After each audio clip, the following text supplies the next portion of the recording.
Deň, kedy oslavujeme Sviatok práce. Sviatok, ktorý má dlhoročnú tradíciu v našich krajinách. Sviatok, na ktorý ľudia vyjdú do ulic, aby vyjadrili svoj názor.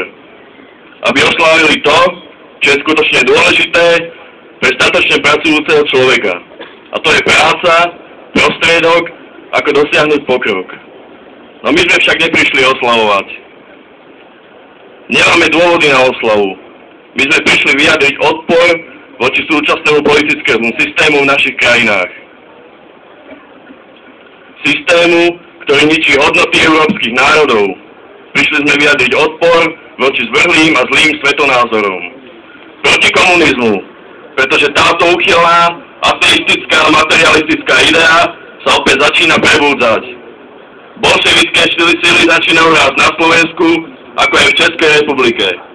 Na Slovensku to je marxistický smer, v Čechách napríklad ČSSD. Zradcovia národa ukázali svoju pravú tvár. Táto idea ľudí klame a hlása rovnosť a slobodu, no na vlastnej koži sme pokúsili, ako si politickí predchodcovia našich vlád predstavujú rovnosť a slobodu. 40 rokov ju naši predkovia okusovali. Nie, my znova takéto príkorie nechceme.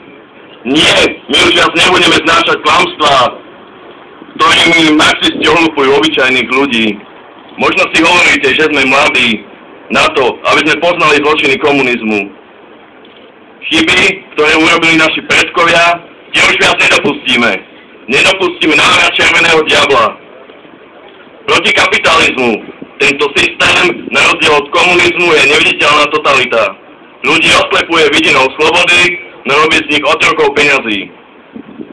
Tento systém rozdieluje spoločnosť na vykorisťovaných a vykorisťovateľov, bohatých a chudobných, keď jeden má veľa a druhý nič. Mladí ľudia si nemôžu zakladať rodiny, bojne korupcia, pretože všetko si človek môže kúpiť za peniaze. Len keď tie peniaze nemá, tak sa mu žije veľmi ťažko. Preto sa stávame rukojemníkmi bankárov, pretože na slušný život si treba požičať. V tejto nespravodlivosti sme dnes prišli povedať svoje nie, my, ktorým nie je osud našej krajiny ľahostajný. Veľmi dobre vieme, komu vyhovujú tieto dva systémy. Kto z nich profituje. Kto sa najviac obohacuje na úkor pracujúcich. A kto má záujem z nás spraviť stádo, ktoré je ochotné pre peniaze spraviť čokoľvek. Sú to sionisti, komu najviac hrajú tieto systémy do karát.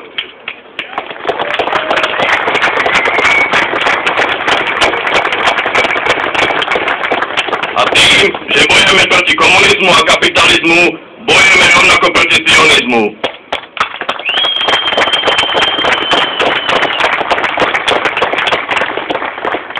Nie, my nepotrebujeme takéto systémy, aby vládli nad našimi životmi. Nech si ich vytvárajú tvorcovia vo svojich krajinách.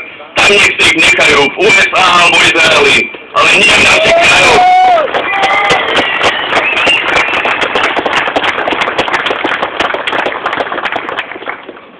Tu si chceme žiť pokojne my, zarábať si na svoje živobytie bez toho, aby niekto žil z našeho potu. Chceme, aby sa vrátili časy, kedy mala práca skutočnú hodnotu. Dnes je manuálna práca považovaná za niečo podradné a odpudivé. No tí páni, čo sedia v parlamente, by si mali vyskúšať, ako sa žije z robotníckeho platu. Ako je ťažké vyžiť a uživiť aj rodinu. Nech si vyskúšajú, aké je to tvrdo pracovať a k tomu byť zrázaný vlastnou vládou, ktorej dal dôveru. Treba, aby konečne ľudia precitli, kto za nich skutočne bojuje. Bojuje za kliepených, nie páni z parlamentu, ani slobodnomluvárske lože, aj keď sa hrajú na filantropov. Sme to my, Európska nacionalistická mládež.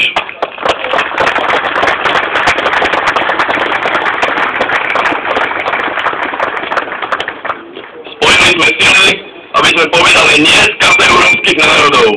Prišla doba, kedy nestačia len slová, treba činy. Každý národný aktivista si musí uvedomiť, že celá celku je postavená na sile jednotlivca. Preto sme prišli na toto zhromaždenie aj my, Slovenská pospolitosť, pretože nám nie je ľahostajný osud európskych národov.